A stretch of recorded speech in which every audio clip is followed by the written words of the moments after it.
have a new, never-before-seen video recorded behind the scenes during the invasion of Iraq 20 years ago. Georgia troops from Fort Benning and Fort Stewart were among those leading the charge and documenting it themselves. Deep in the Iraqi desert, archaeologists uncovered something they were never supposed to find. For a moment, it looked like history itself was about to be rewritten. They have just been told that they have found something. Then, suddenly, everything was sealed away in silence. The team refused to speak. The discovery was erased, and the shocking truth buried. What they stumbled upon was so disturbing, it threatened to shatter everything we think we know about the past. But she was requesting documents pertaining to the resurrection chamber of Gilgamesh, the location of his body, and the location of the buried Nephilim. And it was denied. The desert's secret. In 2003, a team of scientists found the one thing every archaeologist dreams of, but also the one thing some might fear to uncover: the tomb of the legendary King Gilgamesh. Gilgamesh wasn't just any ruler. He was the superstar king of the ancient city of Uruk, a man said to be part human and part god. His story, the Epic of Gilgamesh, was written on clay tablets over 4,000 years ago. It's the oldest story we have. For a long time, everyone thought that's all it was, just a story. A fantastic myth. No serious scholar believed a real tomb for a figure like him could ever be found. He was placed in the same category as Hercules or Achilles, powerful but make-believe.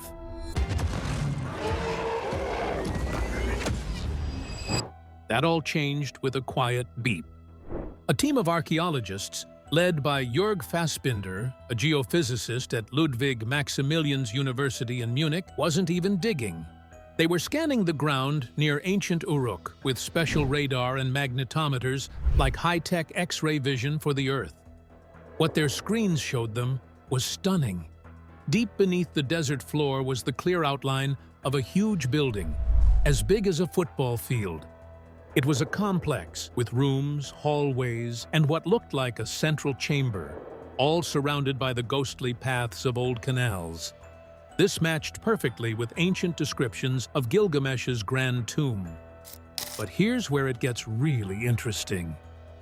Old texts said Gilgamesh was buried under the Euphrates River. But they describe in the Epic of Gilgamesh his burial site. The story goes that he was buried under the Euphrates River.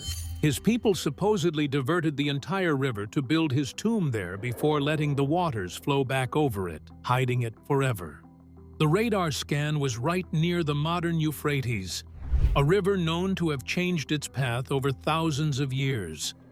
It seemed the river had moved, leaving the tomb buried under dry sand. They had found it. It was a discovery that should have rocked the world. But then, everything went silent. The year was 2003, and Iraq was being invaded.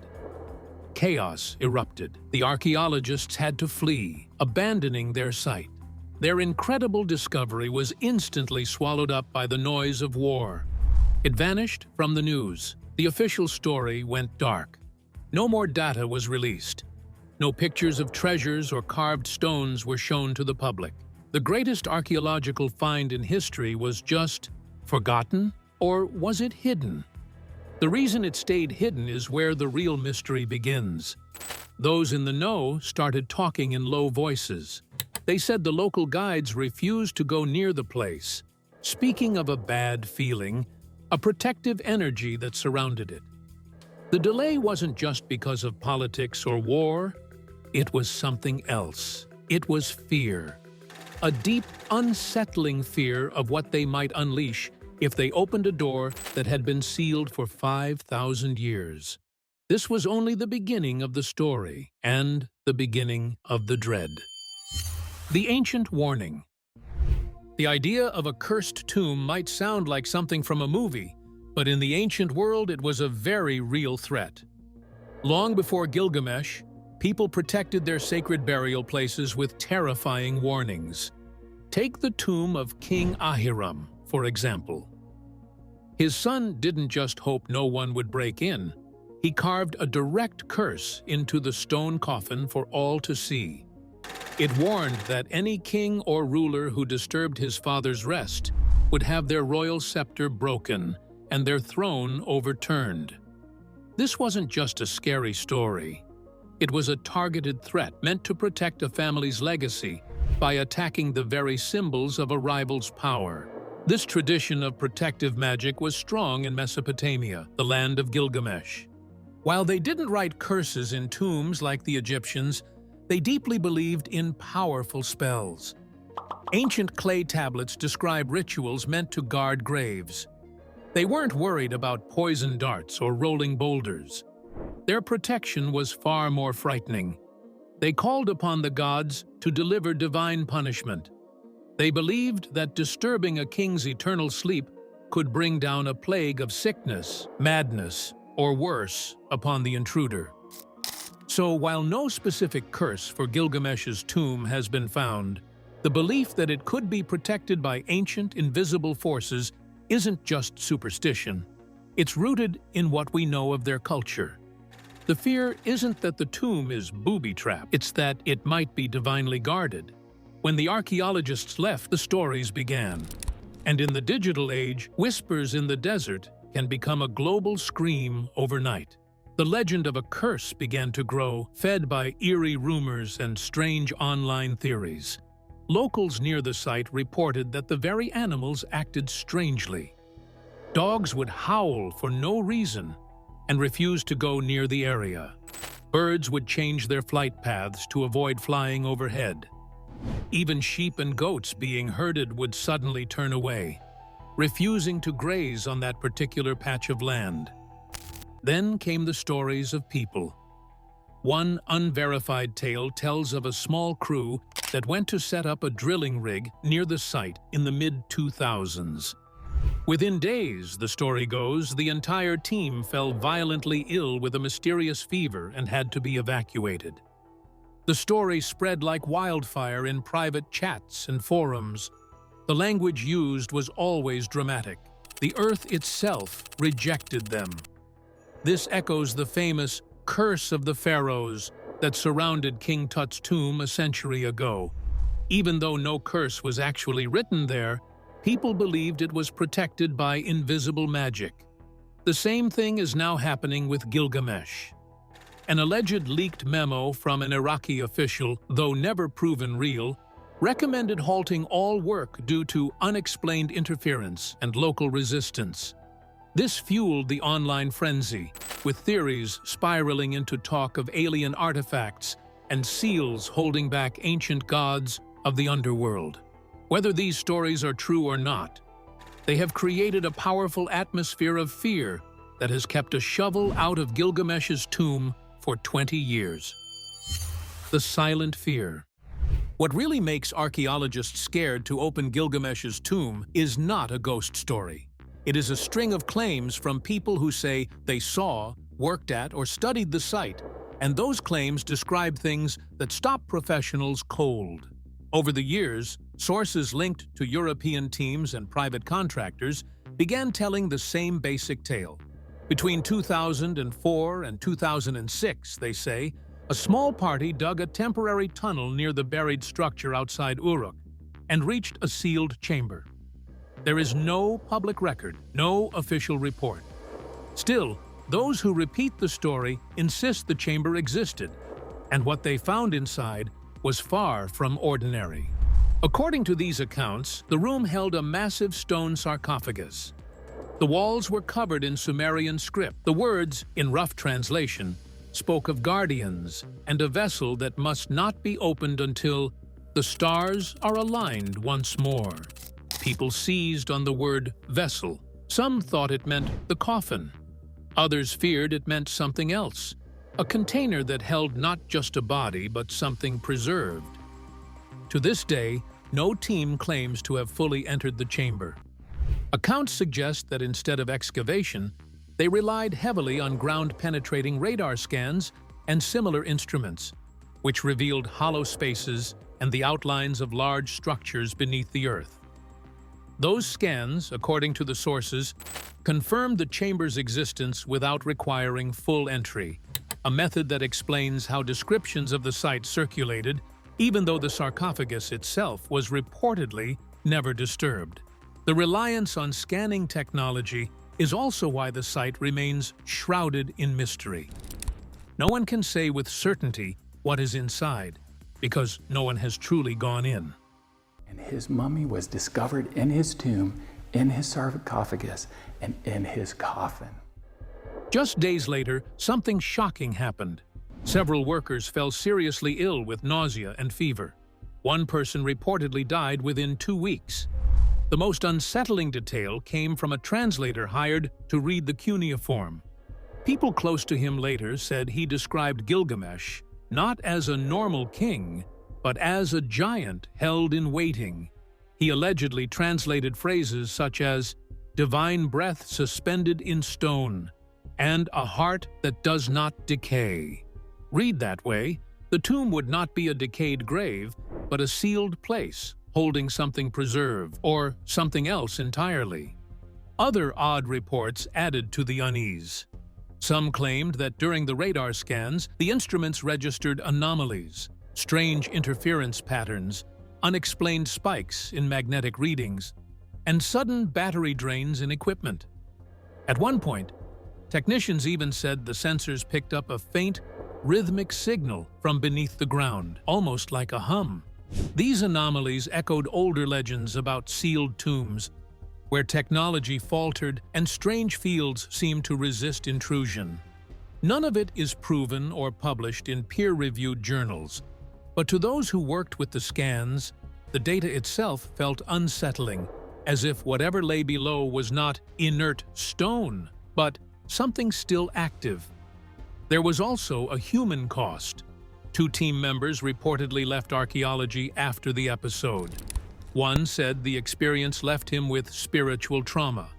A German academic who knew both men said they never spoke of the job again. If true, personal fallout like this fed a wider pattern. Research teams later declined to apply for permits, institutions kept their distance, and the site slipped into a kind of professional no man's land. The fear is practical, not purely superstitious. Imagine opening a tomb and finding a body that does not fit the map of history. A skeleton far larger than expected. A body preserved beyond known conditions or materials that do not match any known era. Such a discovery would force scholars to rewrite parts of the story of human origins. Careers, reputations, funding, and national politics all hang on how findings are handled. One wrong move could ruin lives and research. Mainstream historians largely dismiss the more extreme claims, noting that sensational stories spread fast and the evidence is thin. Still, the insider reports have had a real effect. Teams refuse to revisit the site. Permits go unapproved. Conversations that might lead to careful, controlled research do not start. At the heart of the hesitation is a simple question. What if the ancient texts are not a memorial, but a lock? What if the words on the walls were meant as a warning? If so, archaeologists are not just uncovering objects. They are holding a key to something sealed that, once opened, could change everything. That is the real reason most people won't try to turn it. Locked by war and weather. Other reasons archaeologists are scared of opening Gilgamesh's tomb are far more ordinary, and in many ways more frightening than the fear of a curse. They involve real-world dangers, money, and politics. Imagine trying to plan the most delicate, important dig in history in the middle of an active conflict zone. That's the first massive hurdle. The potential tomb site isn't in a quiet, protected desert. It's in southern Iraq, a region that has seen decades of war and instability. Before a single shovel can be lifted, a team would need armed military escorts, permission from countless government officials, and the blessing of local tribal leaders. One wrong step could spark a diplomatic incident, or worse, put lives in danger. Then, there's the land itself. This part of Iraq is brutally unforgiving. The sun is relentless, with temperatures soaring to unbearable levels. Sudden, violent dust storms can roll in without warning, scouring the landscape and shutting down work for days. Flash floods can follow, turning dry riverbeds into raging torrents that wash away equipment and evidence. This harsh environment is a nightmare for the sensitive, high-tech tools needed for such a precise job. Ground-penetrating radar and mapping drones frequently fail in the extreme heat and dust. The financial cost of delays and broken equipment is enormous, and no university or research institute wants to risk millions of dollars on a project that could be literally washed away. Finally, there's the sacred duty of preservation. If by some miracle this is the tomb, opening it wrong could destroy it forever. Imagine a 4,000-year-old clay tablet covered in writing. The moment it's exposed to modern air, it could crumble to dust in seconds. The same goes for wood, fabrics, or even the king's remains. A proper excavation requires a mobile laboratory with climate control on site, a team of conservators ready to act, and years of planning. Without that, opening the tomb would be an act of destruction, not discovery. But the warnings didn't matter. The strange signals, the stories of danger, none of it stopped the United States from going on a mission that seemed less fearless than reckless, as if daring whatever was sealed inside to awaken. The hidden mission. In the chaos of Baghdad in Iraq, the world watched as ancient treasures were looted from Iraq's National Museum. Bombs had fallen, a government had collapsed, and history was being stolen in plain sight. Yet amidst this turmoil, a separate drama was unfolding far from the capital streets. In the silent desert near the ancient city of Uruk, a small team of American soldiers arrived at a specific patch of sand.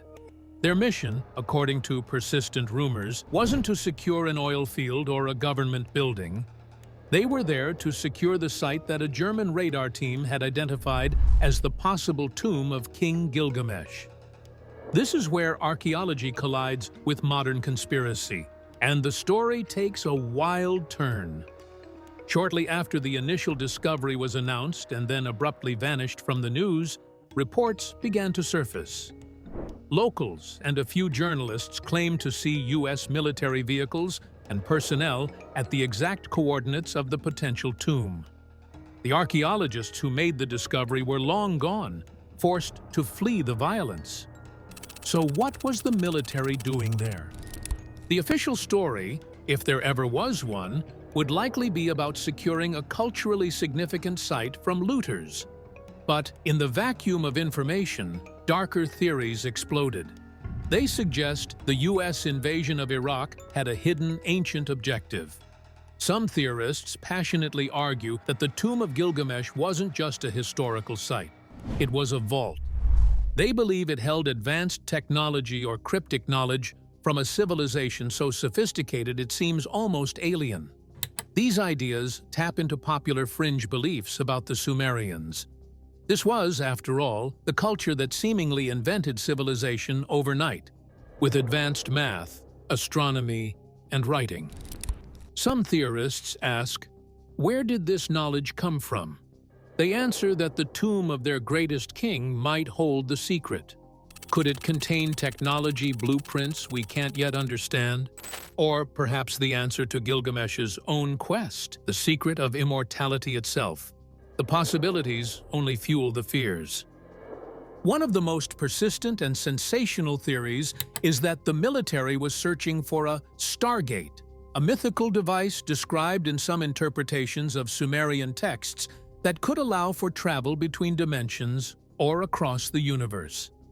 The idea really took off in 1976, when Zecharia Sitchin published The 12th Planet and began treating old Sumerian tales not as myths, but as literal records of real events. Instead of reading the gods as symbols, Sitchin argued the tablets describe actual visitors and advanced knowledge. He said the Sumerians knew about planets beyond those visible to the naked eye, understood the slow wobble of the equinoxes, and even recorded complex medical practices that, he claimed, shouldn't have been possible for such an early civilization. These bold readings touched a nerve. They promised a hidden, high-tech past in plain clay script. While mainstream historians dismiss this as pure science fiction, the theory gained power in recent years because of the sheer secrecy surrounding the supposed site of Gilgamesh's tomb. Interestingly, the idea that the U.S. plundered the tomb isn't entirely born from fantasy. It is rooted in a very real and documented tragedy: the horrific looting of Iraq's National Museum during the Gulf War and the U.S. invasion. In the early days of the invasion, as law broke down, thieves broke into the museum and stole over 15,000 priceless artifacts, the lifeblood of Mesopotamian history. Among the most famous items stolen was the Gilgamesh Dream Tablet, a 3,500-year-old clay tablet inscribed with a part of the epic poem. It was smuggled into the U.S. and eventually purchased by the craft store chain Hobby Lobby for $1.67 million to display in their Museum of the Bible. In a stunning turn of events, the U.S. Department of Justice investigated, seized the tablet, and finally returned it to Iraq in 2021, along with 17,000 other stolen artifacts. This return was a victory for cultural preservation, but it also fuels the central mystery. Was the tomb opened? Was it empty? Was it filled with artifacts now sitting in a secret warehouse? Or was it filled with something so shocking that its discovery had to be buried deeper than the tomb itself? The return of the tablet proves the looting was real. It makes the question about the tomb's fate not just a conspiracy, but a legitimate, haunting mystery. Tomb of Fear. Gilgamesh of Uruk is remembered not only as one of the first kings in history, but also as one of the most feared. His reign, whether in history or legend, is stained with cruelty, arrogance, and violence so severe that even today, the thought of his tomb fills people with dread. Historically, Gilgamesh was the fifth king of Uruk, ruling around 2700 BCE. Records such as the Sumerian king list confirm his existence. Under his leadership, Uruk grew into a dominant power. That growth almost certainly came at a cost: conquest of neighboring territories, forced labor to build massive city walls, and the subjugation of enemies. The people of Uruk may have admired the strength of their king, but they also would have feared his authority. Ancient memory of his harsh rule may have laid the foundation for the terrifying legends that followed. He died like any other ruler, most likely from illness or old age, and was buried somewhere within or near Uruk. Later Mesopotamian texts hint at a tomb constructed near the Euphrates River. The Epic of Gilgamesh, written centuries later, turns this king into a terrifying figure. In the epic, Gilgamesh is described as a tyrant at the start of his reign. He forced the men of Uruk into endless labor and took newly married brides for himself, a legendary abuse that horrified his people. Their cries were so great that the gods created Enkidu, a wild man, to confront him. Enkidu did not overthrow Gilgamesh, but became his closest companion, which made their later actions even more dangerous. The myths also describe Gilgamesh as a ruthless conqueror beyond human restraint. With Enkidu, he killed Humbaba, the monstrous guardian of the cedar forest, not for defense, but for glory. Humbaba's pleas for mercy were ignored, and his death was said to curse the pair. The most horrifying event in the epic came when Gilgamesh insulted the goddess Ishtar. In revenge, she sent the Bull of Heaven, a divine beast, to punish Uruk. Its rampage was devastating. Hundreds were trampled to death. Some were swallowed alive, as the ground split beneath its hooves. The city was thrown into chaos and bloodshed because of Gilgamesh's arrogance. Though Gilgamesh and Enkidu managed to kill the bull, the gods punished them by sentencing Enkidu to die. The line between fact and myth is blurred, but both traditions carry the same message. Gilgamesh was remembered as a ruler who caused immense suffering. That is why his tomb is feared. A man who brought such devastation in life, whether by fact or legend, may still carry danger in death. Opening his resting place could mean disturbing not only the remains of a king, but the shadow of a figure remembered for terror. No one wants to be the one who tests whether the legends still hold power. A chasm of silence. The potential discovery of Gilgamesh's tomb didn't just create excitement. It created a deep and angry divide. The world of archaeology was suddenly split into two camps. On one side, the major universities and museums maintained an official and deafening silence.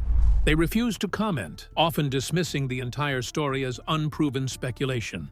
But behind closed doors, it was all anyone could talk about. Some experts were furious, calling it a tragically missed opportunity to rewrite history. Others were horrified, believing any initial work had been reckless and violated core principles of their profession. The loudest and most valid criticism came from those demanding transparency. Their questions were simple and damning. If this was the most important find in a century, where was the proof? Where were the peer-reviewed papers, the detailed photographs in academic journals, or the official follow-up announcements? Proper archaeology is built on a foundation of meticulous documentation and shared knowledge. This discovery had none of that. It was a ghost story. This vacuum of real information was quickly filled by noise. An independent researcher named Marcus Ellery published an open letter demanding answers from the original German team and Iraqi authorities. He argued that even if the structure wasn't Gilgamesh's tomb, it was clearly a significant ancient site that deserved to be studied and preserved. His pleas, like all others, were met with total silence. This silence only poured fuel on the fire of public doubt. Meanwhile, a powerful new voice entered the conversation.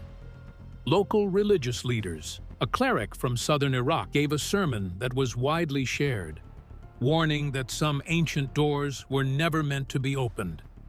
He stated that disturbing such a sacred burial ground would invite punishment from forces beyond human understanding. This wasn't just a spiritual warning, it had real-world power. Influential local tribal councils, heeding this message, reportedly refused to allow any foreign archaeologists back into the area. By 2010, the debate was silenced by a new reality. The entire area was sealed off by military checkpoints. The official reason was ongoing instability. But to those watching, it looked like the truth had been buried, perhaps forever, right alongside the legendary king. The slow return of light. For the first time in decades, a sense of hope is returning to the deserts of Iraq. The constant shadow of war and instability is slowly lifting, and with it comes a new dawn for archaeology. International teams are cautiously returning, partnering with Iraqi experts to once again explore the land that gave the world its first cities, its first laws, and its first stories. This is the cradle of civilization, and its soil is finally ready to be carefully examined once more. One of the most exciting projects is at the ancient city of Larsa. This massive 500-acre site was once the capital of the region before the famous King Hammurabi rose to power. Now, a team of European and Iraqi archaeologists is uncovering its secrets. Their work is already paying off. They have discovered a magnificent royal palace and, even more importantly, dozens of Akkadian cuneiform tablets. These ancient clay records are like time capsules. waiting to reveal the daily lives, laws, and thoughts of people who lived thousands of years ago. This revival isn't just happening in the field, it's happening in museums too. In Baghdad, the National Museum of Iraq has reopened its doors. Inside, visitors can once again stand in awe before the colossal stone guardians from Assyrian palaces and marvel at artifacts that are over 5,000 years old. The hardest work of all is happening in Mosul. When the Islamic State took control, they released horrifying videos of their members using sledgehammers to destroy irreplaceable statues and artifacts in the Mosul Museum. What they didn't smash, they sold on the black market to fund their terror. Now, local staff and international experts from museums like the Louvre and the Smithsonian are undertaking a heartbreaking but heroic task, gathering the broken pieces and trying to put them back together. It is a giant, painful jigsaw puzzle. Some pieces are lost forever, but their dedication means the museum hopes to reopen within 5 years. This overall progress makes the continued silence around Gilgamesh's tomb even more noticeable.